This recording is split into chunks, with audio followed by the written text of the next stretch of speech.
باكر ترد حقوقنا والوطن صاير فوقنا. مرورة زلم عالساتر يتمنى موت يذوقنا. مرورة زلم عالساتر يتمنى موت يذوقنا.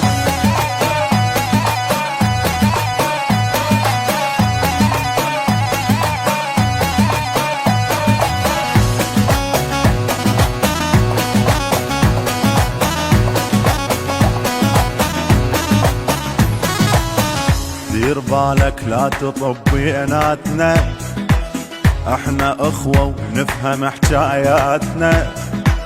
يا صغير تجابك كل وقفاتنا. دير بالك لا تطب بيناتنا، احنا اخوة ونفهم حكاياتنا.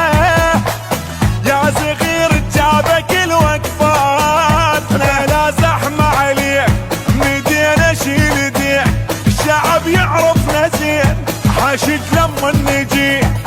لا زحمة عليك مدينا شيل ديك، الشعب يعرفنا زين حاشد لما نجي. عشت العراق مجاده هذا النصر ميلاده، تحرير شاهد بينا رد السلام ولاده. عافية اخوي الما عبر عنواني، وين ما رايد حشد تلقاني.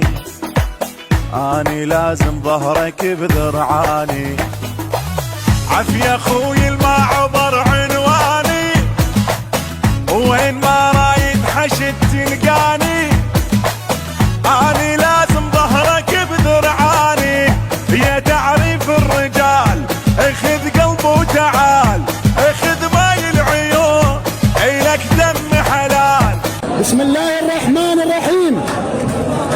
ولا تركنوا إلى الذين ظلموا فتمسكم النار وما لكم من دون الله من أولياء ثم لا تنصرون.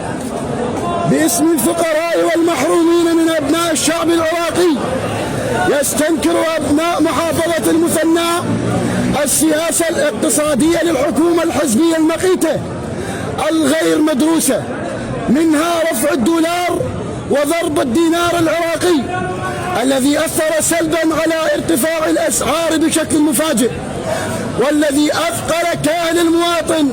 ولن نسمح بتجويع الشعب العراقي المحروم وإضافة وجع آخر فوق أوجاعه.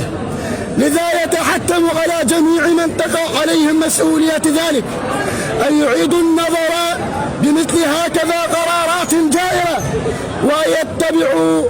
ويتبعوا السبل الأخرى لتفادي المشاكل الاقتصادية، ومنها فتح ملفات الفساد ومحاسبة الفاسدين واسترداد المال العام المسلوب منذ 17 عاما هو الحل الأمثل لتفادي الأزمة الاقتصادية في البلاد. وأن أي سياسة اقتصادية تتسبب بتجويع الشعب وتستقطع من رواتب الموظفين البسطاء هي مرفوضة رفضا قاطعا. وكما نهيب بأهلنا وأحبتنا وعشائرنا أن لا يستقبلوا أي مسؤول كان شريكا بدمار البلد وشريك بإراقة دماء العراقيين بأي شكل من الأشكال. ومن يفعل ذلك فسيجد الله ويجدنا ودماء الشهداء خصمه. أبناء محافظة المثنى في قضاء الرميثة 25/12/2020.